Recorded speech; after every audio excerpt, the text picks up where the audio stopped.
یہ 4 چیزیں وہ یہ کہتے ہیں کہ جب تک نہیں مانو گے اس وقت تک ہم تمہیں منکر حدیث کہیں گے۔ میں اس کے جواب میں ایک جملہ عرض کرتا ہوں کہ یہ 4 چیزیں ماننے کے بعد اگر انسان حدیث کا اقرار کرتا ہے تو ہم آج اعلان کرتے ہیں کہ ہم منکر حدیث ہیں۔ پہلے ابتدا میں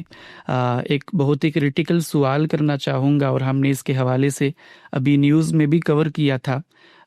یہ تو خیر مفتی طارق مسعود صاحب نے ابھی حال ہی میں اعتراض کیا تھا، لیکن اس سے پہلے بھی بہت سے علماء کرام ہمیشہ یہ اعتراض آپ پر کرتے ہیں کہ غامدی صاحب جو ہیں ہمیشہ اس بات کو بڑی اصرار کے ساتھ بیان کرتے ہیں کہ وہ منکر حدیث نہیں ہیں، لیکن دوسری طرف جب ہم ان کو کہتے ہیں کہ نزول عیسیٰ کے حوالے سے صحیح بخاری کے اندر باقی احادیث کی کتابوں کے اندر بھی روایات ہیں، حدیثیں ہیں، تو آپ ان کا انکار کیوں کرتے ہیں؟ تو ان کو ایک کھلا تضاد نظر آتا ہے کہ غامدی صاحب حدیثوں کا انکار بھی کر رہے ہوتے ہیں اور اس کے ساتھ ساتھ جو ہے یہ بھی کہتے ہیں کہ وہ حدیثوں کا انکار نہیں کرتے۔ لیکن ابھی حال ہی میں ہم نے دیکھا کہ غامدی صاحب کا جو حدیث پروجیکٹ تھا علم النبی کے نام پر، تو وہ پورا کا پورا حدیث کے اوپر ہی بیسڈ ہے، اور اس کے ساتھ ساتھ جو غامدی صاحب کی مختلف کتابیں ہیں، میزان کے اندر سینکڑوں جگہ آپ نے حدیثیں جو ہیں وہ نقل کی ہیں۔ تو ایک جو کنٹراڈکٹری چیزیں نظر آ رہی ہیں کہ ایک طرف جو ہے آپ اپنی کتابوں کے اندر حدیث پروجیکٹ کے اوپر بھی کام کر رہے ہیں، اور دوسری طرف علماء کرام بار بار اس بات پر اصرار کرتے ہیں کہ آپ منکر حدیث ہیں۔ تو آپ اس پورے کے پورے الزام کو کیسے دیکھتے ہیں؟ جی جناب، بہت شکریہ۔ دیکھیے، یہ جو بات عام طور پہ کہی جاتی ہے کہ غامدی صاحب کا دبستان یا فکر فراہی کے ماننے والے لوگ حدیث کا انکار کرتے ہیں، یہ لوگ منکر حدیث ہیں، اور اس کے جواب میں جب ہمارے مواقف سامنے آتے ہیں اور ہم یہ کہتے ہیں کہ بھائی رسالت محمد صلی اللہ علیہ وسلم کی نسبت سے 3 ہی چیزیں ہیں جو دنیا تک پہنچی ہیں، ایک قرآن مجید ہے، ایک سنت متواترہ ہے، اور تیسرا آپ کی نسبت سے علم و عمل کی روایات ہیں جو ہم تک منتقل ہوئی ہیں۔ رسالت محمد صلی اللہ علیہ وسلم کی سیرت و سوانح ہے، آپ کی دین کی شرح و وضاحت ہے، تفہیم و تبیین ہے، مماثل صورتحال میں آپ کے اطلاقات ہیں، آپ کے اجتہادات ہیں۔ اس ذخیرے پر مبنی لٹریچر اور ڈیٹا ہم تک پہنچتا ہے جس کو اصطلاح میں اخبار احاد یا حدیث سے تعبیر کیا جاتا ہے۔ یہ 3 چیزیں ہم تک پہنچی ہیں۔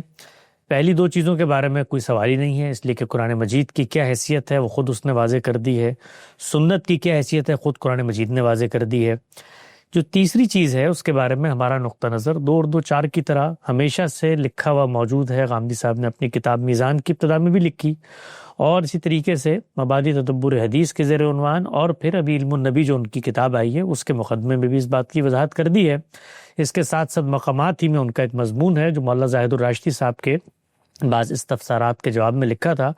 ہر جگہ پر 2 اور 2 4 کی طرح اس نقطہ نظر کو واضح کیا ہے کہ رسالت محمد صلی اللہ علیہ وسلم کی نسبت سے جو روایات ہم تک پہنچتی ہیں ان کی صحت پر مطمئن ہو جانے کے بعد ہم ان کے بارے میں کیا نقطہ نظر اپناتے ہیں۔ ہماری رائے یہ ہے کہ رسول اللہ صلی اللہ علیہ وسلم کی حیثیت مطاع کی ہے، ان کی اطاعت کرنے کا حکم اللہ تعالیٰ نے دیا ہے، اور ان کے فیصلے جو دین کے باب میں ہم تک پہنچ چکے ہیں ان کو بے چون و چرا ماننا یہ ایمان کا تقاضا ہے۔ ہم نے اس کو بیان کیا ہے کہ فلا وربک لا یؤمنون حتی یحکموک فیما شجر بینہم ثم لا یجدون فی انفسہم حرجا ویسلموا تسلیما۔ قرآن مجید نے یہ فیصلہ کر دیا ہے کہ پیغمبر جب کسی معاملے میں فیصلہ کر دیں تو پھر اس سے انکار کی گنجائش باقی نہیں رہتی۔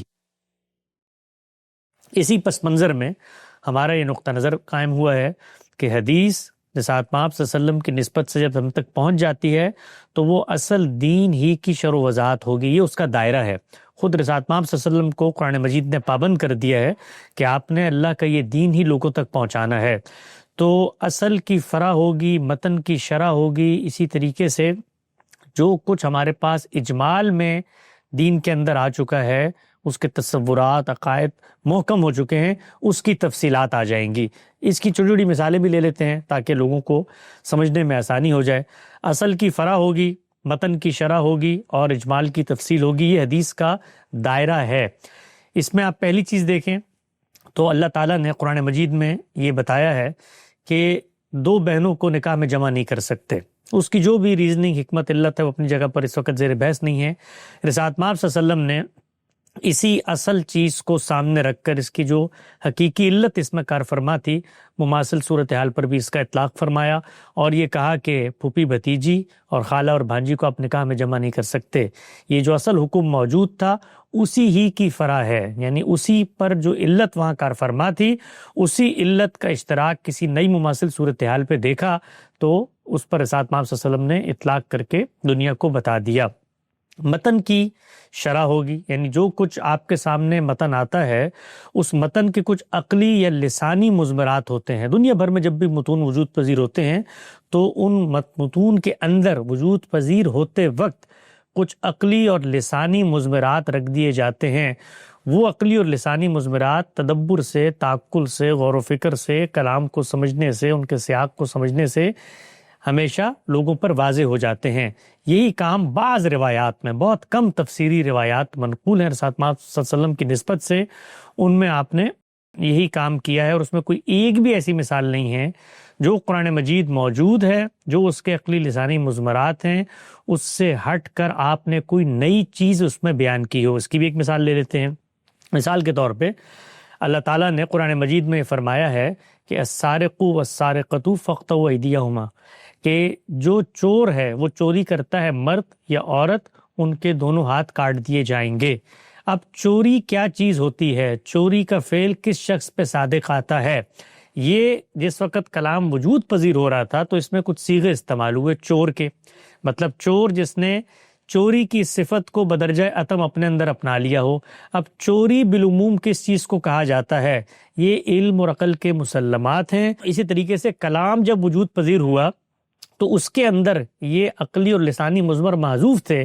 کہ کہیں پر آپ کا قلم گرا ہوا ہے، مجھے نہیں پتہ چل سکا کس کا ہے، میں نے اٹھا کے جیب میں ڈال لیا، تو کیا اس پہ بھی ہاتھ کٹیں گے؟ تو اسی کو رسالت مآب صلی اللہ علیہ وسلم نے واضح کر دیا کہ نہیں، چوری سے مراد یہ نہیں ہے کہیں کھیت سے گزرتے ہوئے کسی کا امرود توڑ کے تم نے کھا لیا تو اس پہ بھی ہاتھ کٹیں گے، چور ہونا چاہیے اس کو۔ تو یہ کلام کے عقلی لسانی مضمرات تھے جس کو آپ صلی اللہ علیہ وسلم نے کھول دیا۔ تیسری چیز کیا ہے؟ اجمال میں کوئی چیز بیان ہوئی ہے۔ مثال کے طور پہ قیامت کا پورا تصور، پورا کا پورا عقیدہ قرآن مجید میں بیان ہو چکا ہے۔ اب اس اجمال کی تفصیلات ہیں، اس اجمال کی تصویر واضح کی گئی ہے، اس کے مصداقات نمایاں کیے گئے ہیں، اس کے شواہد کو پیش کیا گیا ہے۔ تو اللہ کے پیغمبر کو اللہ تعالیٰ مختلف رویا کے ذریعے قیامت کے اخبار سے آگاہ کرتے تھے۔ تو مختلف علامات قیامت جو ہیں وہ رسالت مآب صلی اللہ علیہ وسلم کی نسبت سے ہم تک پہنچتی ہیں۔ تو جس وقت وہ ہم تک پہنچتی ہیں تو نہ کسی عقیدے میں، نہ کسی علم میں، نہ کسی عمل میں مستقل بذات اضافہ کر رہی ہوتی ہیں، وہ اللہ کے رسول کی نسبت سے جب تک ہم تک آتی ہیں تو ہمارا جب اس پر اطمینان ہو جاتا ہے تو ہم اس کو مان لیتے ہیں۔ یہ حدیث کا دائرہ ہے، یعنی اصل کی فرع، متن کی شرح اور اجمال کی تفصیل، اس سے باہر نہ کبھی حدیث نے کوئی اقدام کیا۔ جو کچھ ذخیرہ حدیث ہمارے سامنے موجود ہے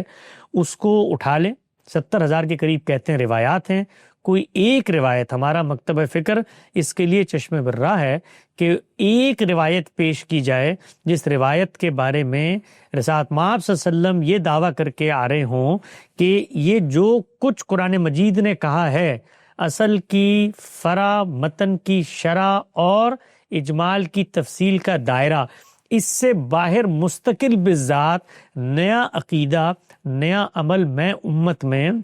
اپنی ان اخبار ہاتھ کے ذریعے منتقل کر رہا ہوں۔ چنانچہ یہی امر واقع ہے اور یہی قرآن مجید کی جو حیثیت اس نے متعین کی ہے، وہ میزان ہے، وہ فرقان ہے، وہ حکم ہے، وہ مہیمن ہے، دین کے معاملے میں وہی حرف آخر ہے، وہی قول فیصل ہے، وہی برہان قاطع ہے، اس کی حیثیت ہے، وہ دین بیان کرے گا۔ اس نے پھر آگے یہ مقرر کر دیا ہے کہ جو سنت ہے، دین کی عملی روایت پیغمبروں کی تہذیب میں چلتی چلی آ رہی ہے، وہ جا کر پیغمبر سے لو، پیغمبر نے اس کو عمل میں جاری کر دیا، کسی ایک شخص کے اوپر اس کو چھوڑا ہی نہیں کہ وہ آگے منتقل کرے گا اور تاریخ کے ذریعے پہ آئے گا۔ وہ علم کے انہی قطعی ذرائع سے منتقل ہوئی ہے، جیسے قرآن مجید ہوئی ہے، جیسے سنت متواترہ ہوتی ہے۔ تو یہاں تک بات بالکل واضح ہے۔ اب ہم جب یہ بات کہتے ہیں، میں نے گزشتہ دنوں جو ہماری کتاب جس کا آپ نے حوالہ دیا اس کی تقریب رونمائی تھی، اس میں گفتگو کرتے ہوئے ایک جملہ کہا کہ غامدی صاحب نے روایات کی جو شرح کر دی ہے، اب ان کے انکار کے لیے آپ کو قرآن مجید کا انکار کرنا پڑے گا، تو اس سے بھی یہی مراد تھی، کیونکہ جب ہم حدیث کو قرآن کی روشنی میں دیکھ رہے ہیں، حدیث کو قرآن کی اصل کی فرع قرار دے رہے ہیں، حدیث کو قرآن کے متن کی شرح قرار دے رہے ہیں، حدیث کو قرآن کے اجمال کی تفصیل قرار دے رہے ہیں، تو اب جب آپ میرے پاس آ کر کہیں گے کہ فلاں حدیث کو میں نہیں مانتا، تو میرے لیے وہ حدیث مستقل بذات نہیں کھڑی ہوئی، اس کے پیچھے ایک محکم ذریعہ علم ہے قرآن مجید کا، تو پھر آپ کو یہ کہنا پڑے گا کہ پھر میں مثال کے طور پہ قرآن مجید کی بھی اس بات کو نہیں مانتا، اس لیے کہ وہ اسی بات کی شرح و وضاحت ہے، وہ اسی بات کے اجمال کی تفصیل ہے، وہ اسی بات کی تفہیم و تبیین ہے۔ تو یہ پس منظر ہے۔ اس پس منظر کو سننے کے بعد بالکل واضح ہو کے چیزیں اپنی جگہ پہ آ کے بیٹھ جاتی ہیں۔ آپ یہ دیکھیے کہ جب وہ اپنی جگہ پر آ کر بیٹھ گئیں تو پھر غامدی صاحب نے پورے دین کو قرآن و سنت سے اخذ کیا اور بتایا کہ اخبار احاد اس میں کسی عقیدہ و عمل کا اضافہ نہیں کرتی، تاہم اس کے اندر جب فیصلے آ جاتے ہیں، فیصلے کیسے آتے ہیں؟ جن کی میں نے مثال دی، کسی متن کی شرح آ جائے گی تو میرے پاس وہاں متن موجود ہوگا، اس کے اندر وہ عقلی لسانی مضمرات ہوں گے، تو میں کھول کے بتا دوں گا یہ بالکل درست شرح کی ہے، بلکہ رسالت مآب صلی اللہ علیہ وسلم کی نسبت سے تو آتی ہے اور ان کا وہ بے خطا علم ہے۔ اس سب کے باوصف اگر کوئی عالم مجھے بتاتا ہے کہ فلاں آیت سے یہ مراد ہے، تو وہاں پر بھی میں یہی عمل کرتا ہوں اور یہ دیکھتا ہوں کہ بھائی اگر یہ متن کا حوالہ دے رہا ہے تو متن کے اندر اس کو پایا جانا چاہیے۔ تو جس طرح میں وہاں انکار کی پوزیشن میں نہیں ہوتا، تو رسالت مآب صلی اللہ علیہ وسلم کی نسبت سے آنے والی اخبار میں تو بدرجہ عتم انکار کی پوزیشن میں نہیں، اور اس سے آگے بڑھ کے قرآن مجید نے مجھے یہ بتا دیا ہے کہ تم اس بارے میں انکار کر ہی نہیں سکتے، اس لیے کہ فیصلہ وہاں پر رسول اللہ نے کر دیا ہے۔ فیصلہ ہونا چاہیے، فیصلہ آنا چاہیے۔ خود جو ذخیرہ حدیث ہے اس کو ہمارا علم بھی مختلف اقسام میں بانٹتا ہے اور یہ بتاتا ہے کہ فیصلے کیا ہیں، عادات کیا ہیں، سنت عادیہ کیا ہے، سنت خدا کیا ہیں۔ تو دین کے معاملے میں رسالت مآب صلی اللہ علیہ وسلم کی جو شرح و وضاحت ہے، جو رسالت مآب صلی اللہ علیہ وسلم کے فیصلے ہیں، ان کو ماننا مسلمان کے لیے یہ کوئی علم کی بحث نہیں ہے، یہ اس کے مومن ہونے کی بنیادی شرط ہے۔ قرآن مجید نے کہہ دیا ہے کہ خدا کی قسم وہ مومن نہیں ہو سکتا جو پیغمبر کے فیصلوں کو اس طریقے سے نہ مانے۔ تو یہ ہمارا موقف ہے، اس موقف میں ہر چیز اپنی جگہ پر آ کر صحیح بیٹھ جاتی ہے، لیکن اس موقف کو سننے کے باوجود جب ہمارا جو سامنے کا طبقہ ہے، روایتی علم کہیے، روایتی طبقہ کہیے، علماء کرام کہیے، وہ جس وقت اعتراض کرتے ہیں تو ہمیں ٹھنڈے دل و دماغ سے، بڑی محبت سے، بڑے تحمل سے سمجھنا چاہیے کہ اب ان کا اعتراض باقی کیا رہ گیا ہے، اس لیے کہ حدیث تو اس کی جگہ پر آ گئی اور حدیث کو ہم نے قرآن مجید کی شرح بنا دیا، متن کی فرع بنا دیا، اجمال کی تفصیل بنا دیا، تو اب اس کو تو ہلایا نہیں جا سکتا، اس کا تو کوئی شخص انکار کر ہی نہیں سکتا۔ اس کے بارے میں تو ہم نے یہاں تک کہہ دیا کہ اب جو ہم نے اس کی تعبیر کی ہے قرآن کی روشنی میں، آپ میرے فہم سے اختلاف کر سکتے ہیں، لیکن اگر آپ انکار حدیث کریں گے تو انکار قرآن ہو جائے گا۔ اس سطح پر جا کر جب بات واضح ہو گئی تو اب بھی علماء کرام کو اگر تردد ہے، اگر ان کو ہمارے موقف پر شبہ ہے، اشکال ہے، تو ہمیں یہ جاننا چاہیے دیانتداری سے کہ ان کا مسئلہ کیا ہے، ان کا کیا پرابلم پیدا ہو گئی ہے جس وجہ سے وہ اب بھی یہ ماننے کو تیار نہیں ہیں کہ یہ جو دوسرے حضرات ہیں۔ اور اس سے آگے بڑھ کے میں آپ سے ایک بات عرض کرتا ہوں کہ ہمارے یہاں اس پوری بحث کے اندر جو مختلف لوگ غلط مواقف پیش کرتے ہیں وہ ہماری بنا استدلال میں کہیں زیر بحث ہی نہیں ہے۔ یعنی عام طور پہ لوگ یہ کہتے ہیں کہ یہ لوگ جو ہے مثال کے طور پہ یہ کہتے ہیں کہ حدیث چونکہ ضمنی ہوتی ہے اس لیے اس کو مت مانو، حدیث چونکہ بہت بعد میں منتقل ہوئی اس کو مت مانو، یہ ہمارے زیر بحث ہی نہیں ہے۔ علم اور عقل کا اطمینان کے وہی اصول ہیں جو محدثین کے اصول ہیں، وہ متن کے بارے میں 2 چیزیں ہیں، وہ متن نقل کرنے والوں کے بارے میں 3 چیزیں ہیں، متن کے بارے میں کہ قرآن و سنت کے خلاف نہ ہو، علم و عقل کے مسلمات کے خلاف نہ ہو، متن منتقل کرنے والا عادل ہو، ثقہ ہو، اس کی عدالت کے اوپر اطمینان ہو، سلسلہ سند کا اتصال ہو، یہ سب چیزیں ہم اسی طرح مانتے ہیں، اس طرح روایتی علم مانتا ہے، گویا اس میں کوئی اختلاف ہے ہی نہیں، تو پھر ان کو ہم سے اختلاف کیوں کر پیدا ہو رہا ہے؟ تو اب میں آپ کو پوری دیانتداری کے ساتھ اور طالبانہ انداز میں سمجھاتا ہوں کہ ان کا موقف ہے کیا، اور یہ موقف انہوں نے اپنے قلم سے لکھا ہے، بیان کیا ہے۔ آپ کہیں گے تو ان کتابوں کا، ان آرٹیکلز کا میں براہ راست آپ کو حوالہ پیش کر دوں گا تاکہ یہ بحث پوری طرح صاف ہو جائے کہ کون سا فریق کہاں کھڑا ہے۔ ہمارے یہاں حدیث اس جگہ پر آ کر پلیس ہوتی ہے، وہ قرآن و سنت کے تابع ہے، اس کا یہ دائرہ ہے، اور امر واقعی یہی ہے کہ ہم نے پورے حدیث کے ذخیرے پر کام کر کے بتا دیا کہ یہ دیکھو یہ وہی کام کر رہی ہے۔ اب آئیے سامنے والے استدلال کی طرف۔ علماء کرام کیا کہتے ہیں؟ علماء کرام 4 باتیں کہتے ہیں۔ وہ کہتے ہیں کہ حدیث کے بارے میں جب آپ یہ 4 باتیں نہیں مانیں گے، اس وقت تک ہم کسی شخص کو اقرار حدیث کرنے کا سرٹیفکیٹ نہیں دیں گے، اور ہم اس پر منکر حدیث کا فتویٰ، لیبل، طنز، تعریض جو بھی کہیں یہ چسپا کرتے رہیں گے، عوام کو اس سے متوحش کریں گے، لوگوں کو اس سے متنفر کریں گے اور کہیں گے یہ منکر حدیث ہے۔ 4 چیزیں ہیں، وہ کہتے ہیں یہ 4 چیزیں، اور میں پھر دوبارہ عرض کر دوں کہ اس میں کوئی ادنا شوشے کا اضافہ میں اپنی طرف سے نہیں کر رہا، یہ ان کا لکھا ہوا موقف ہے، میں صرف اس موقف کو بیان کر رہا ہوں تاکہ آپ کے سامنے دونوں طرف کے دلائل آ جائیں۔ تو وہ یہ کہتے ہیں کہ پہلی چیز، اس وقت تک ہم تمہیں منکر حدیث کہیں گے جب تک تم اس پہلی چیز کو نہ مانو۔ وہ پہلی چیز کیا ہے؟ وہ پہلی چیز وہ یہ کہتے ہیں کہ قرآن مجید کے اندر بہت ساری ایسی اصطلاحات، الفاظ استعمال ہوئے ہیں جو مجمل مفتقر الی البیان ہیں۔ اس کا مطلب کیا ہوتا ہے؟ اس کا مطلب یہ ہوتا ہے کہ قرآن نے ایک لفظ استعمال کیا، لیکن اس کا جو مخاطب ہے وہ اس لفظ سے واقف نہیں ہے، وہ اس لفظ کی حقیقت کو، اس کے مصداق کو، اس کے تصور جو اس لفظ کو سن کے پیدا ہوتا ہے، اس کے مفہوم کو جاننے سے قاصر ہے۔ مفتقر الی البیان کا مطلب ہے وہ محتاج ہے کہ اس لفظ کو واضح کیا جائے، اس لفظ کی تفسیر کی جائے۔ تو علماء کرام یہ کہتے ہیں کہ قرآن مجید میں بے تحاشا ایسی چیزیں ہیں جن کو جب قرآن مجید نے استعمال کیا، جس وقت وہ پیغمبر کی زبان سے اپنے مخاطبین کے لیے نکلی، تو وہ لوگ اس کی حقیقت سے مکمل طور پہ غیر آشنا تھے، وہ واقف ہی نہیں تھے، اور وہ جو الفاظ تھے وہ الفاظ محتاج تھے کہ ان کی تفسیر کی جائے پیغمبر کے ذریعے۔ اس سے پہلے ان الفاظ کا کوئی مفہوم مدعا وہ لوگوں پر واقف نہیں تھا۔ اس میں وہ ایک اور بات بیان کرتے ہیں، اس پہ ایک سوال پیدا ہوتا ہے نا کہ بھائی قرآن مجید نے اس کا مطلب ایسے الفاظ استعمال کر دیے جو مخاطبین کے لیے واقفیت ہی نہیں رکھتے۔ ایک طرف قرآن کہتا ہے یہ تفصیل لکل شیء ہے، اس کے بعد کہتا ہے یہ تبیان ہے، اس کے بعد یہ کہتا ہے کہ یہ حق و باطل کا فیصلہ کرنے آیا ہے، اس کے بعد یہ کہتا ہے کہ یہ بلسان عربی مبین نازل ہوا ہے، یہ تمہاری زبان میں ہوا ہے، بلسانک ہوا ہے، تب بھی ہو گیا۔ تو پھر علماء اس کا جواب دیتے ہیں۔ پہلا جواب وہ یہ دیتے ہیں کہ جس وقت قرآن نے لفظ استعمال کیا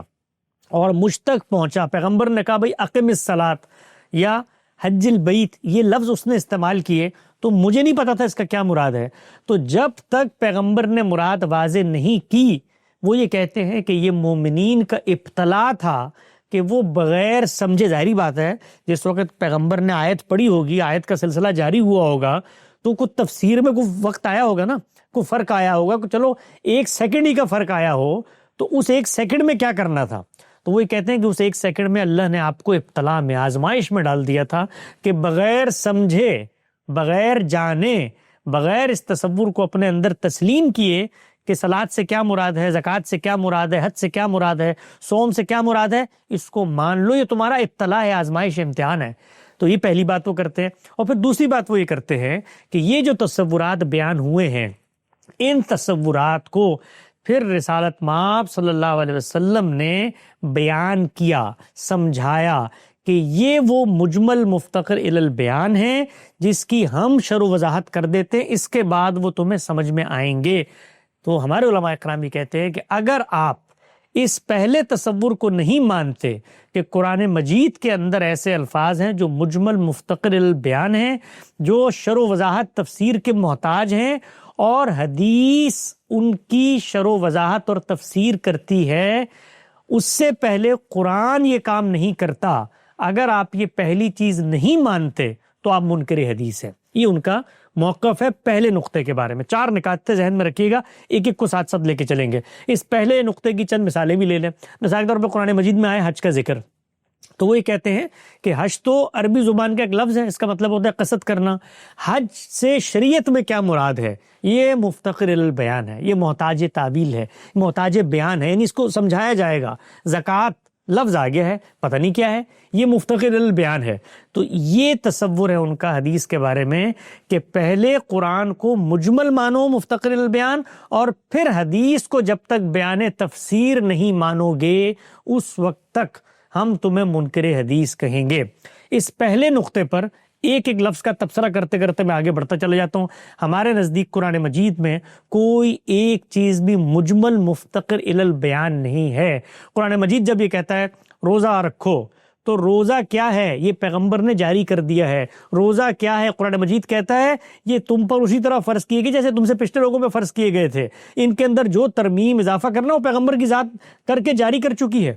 آپ روزے ہی کی آیات کو دیکھیے نا کہ قرآن مجید روزے کا کہیں بھی ابتدائی حکم دے ہی نہیں رہا، بلکہ وہ یہ کہہ رہا ہے ایام معدودات، ابھی تم جانتے ہو کہ کون سے دن ہے جن میں روزہ رکھا جاتا ہے، پیغمبر جاری کر چکا ہے۔ نماز کا کہیں پر بھی قرآن مجید ابتدائی پہلا حکم نہیں دے رہا کہ آؤ آج سے نماز فرض کر دی گئی ہے، پیغمبر نے جاری کر دی ہے۔ تو نماز سے لوگ واقف ہیں، نماز لوگ پڑھ رہے ہیں، حج لوگ کر رہے ہیں، یہاں تک کہ رسالت مآب صلی اللہ علیہ وسلم نبوت سے پہلے حج کر رہے ہیں۔ قرآن مجید یہ بتاتا ہے کہ ابراہیم علیہ السلام کو حج کے مناسک سکھائے گئے، یہ حج وہاں پر ہمیشہ سے جاری ہے۔ تو جس وقت قرآن مجید نے حج کا لفظ استعمال کیا تو اہل عرب کے لیے وہ قصد کے معنی میں تھا، وہ جانتے تھے، وہ جو قبیلہ وہاں پر موجود تھا قریش کا، ان کے 12 ڈپارٹمنٹس تھے جو حاجیوں ہی کی خدمت پہ مامور تھے، تو حج ان کے لیے واقف تھا، روزہ ان کے لیے واقف تھا، نماز ان کے لیے واقف تھی، زکوٰۃ ان کے لیے واقف تھی۔ یہ سب چیزیں خود پیغمبر صلی اللہ علیہ وسلم کو آپ دیکھیے کہ وہ قرآن کے نزول اور نبوت سے پہلے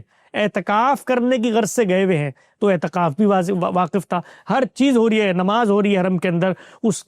کے اندر اگر کوئی بدعات تھیں، اس کے اندر اگر کوئی خرافات تھیں، تو وہ سب چیزیں پیغمبر کی ذات نے الگ سے ٹھیک کر کے جاری فرما دی ہیں سنت میں۔ لہذا قرآن مجید جس وقت کسی اصطلاح کو بیان کرتا ہے، یہ بات ذہن میں رکھیں کہ اصطلاح اس وقت تک بن ہی نہیں سکتی جب تک اس کا مصداق خارج میں نہ پایا جائے، ورنہ تو پھر قرآن مجید کو یہ کہنا تھا کہ آؤ بھائی میں بتاتا ہوں صلاۃ کے تو 6 معنی ہوتے ہیں، تو میں جس صلاۃ کو ذکر کر رہا ہوں اس کے یہی افکار و اعمال ہیں۔ یہی وہ مسئلہ ہے پھر جو علماء کو پیش آیا کہ قرآن مجید صلاۃ کا ذکر کر رہا ہے اور صلاۃ تو کوئی موجود ہی نہیں ہے قرآن میں، تو اب ہم یہ کہتے ہیں کہ قرآن میں جب صلاۃ بیان ہوئی تو وہ مجمل مفتقر البیان تھی، اس کا معنی کسی کو نہیں پتا تھا۔ یہ حدیث ہے جس نے آ کر ہمیں بتایا کہ نماز ہوتی کیا ہے، تو پھر ہم اس پہ کہتے ہیں کہ ذرا وہ حدیث بھی لے آؤ، وہ لے آؤ ذخیرہ جس کے اندر قرآن مجید کے اس مجمل مفتقر البیان کے بعد رسول اللہ صلی اللہ علیہ وسلم نے فرمایا ہو آؤ لوگوں میں آج تمہیں نماز پڑھانا سکھاتا ہوں، وہ ایک ہی روایت لے آئے جس سے پوری نمازی نکال کے دے دیں، تو یہ امر واقعی کے بھی خلاف ہے۔ یہ پہلی بات۔ دوسری بات علماء اکرام یہ فرماتے ہیں کہ جس وقت تک آپ حدیث کو قرآن مجید کی جو ہدایت قرآن مجید نے دی ہے اس کے اندر اگر وہ عام ہدایت تھی تو اس کی تخصیص، اس کو محدود کر دینا، اس کے اندر کوئی شرط حد عائد کر دینا، اس کو خاص کر دینا، یا وہ کوئی خاص آیت تھی اس کی تعمیم، یہ نقطہ نظر آپ حدیث کے ذریعے کرنے پر آمادہ نہیں ہیں، تو پھر ہم آپ کو منکر حدیث کہیں گے۔ مثال دیتا ہوں اس کی۔ مثال یہ ہے کہ قرآن مجید نے کہا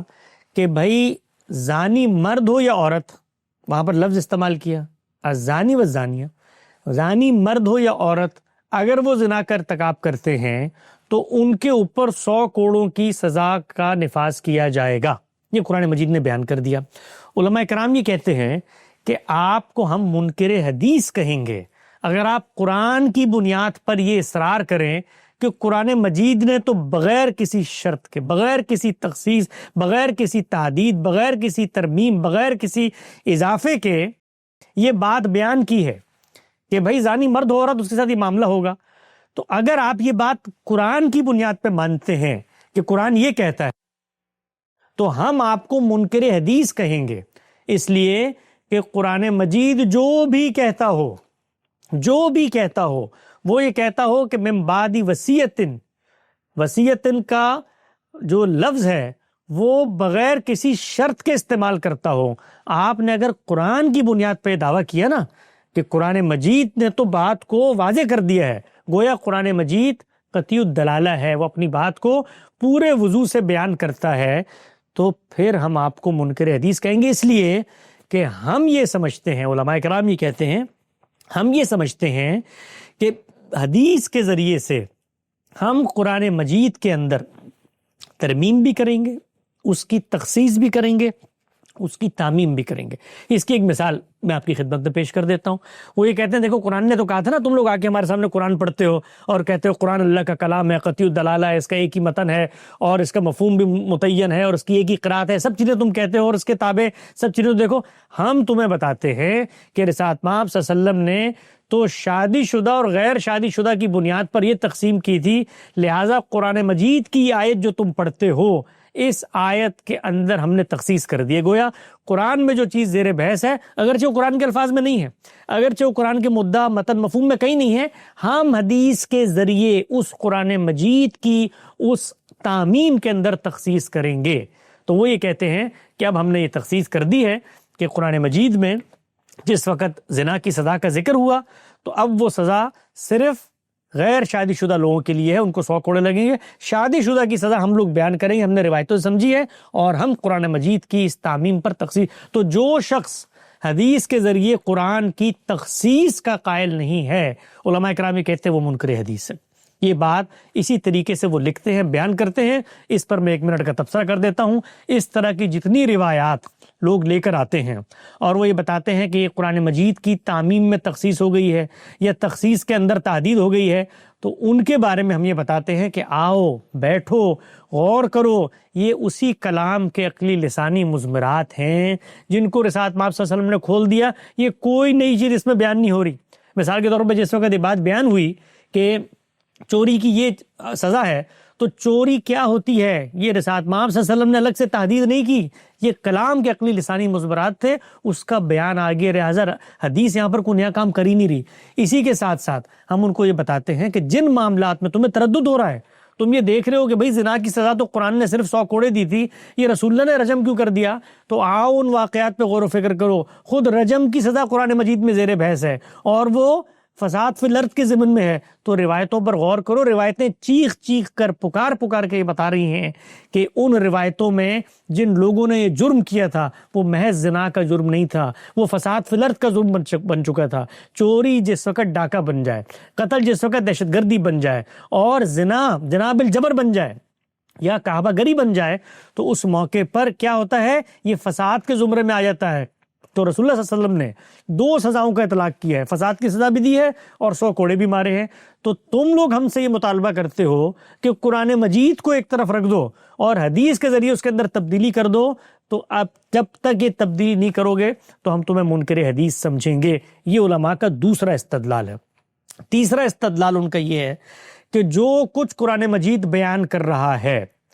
وہ الفاظ میں ہے، ظاہری بات ہے، الفاظ کا ایک مفہوم ہے، مدعا ہے، معنی ہے، جملہ ہے، اس کی تالیف ہوگی، اس کا سیاق و سباق ہوگا، اس سے ایک مفہوم برآمد ہوگا۔ مثال لے لیتے ہیں، قرآن مجید نے کہا کہ اشہر حرم کی پابندی تم پر لازم ہے،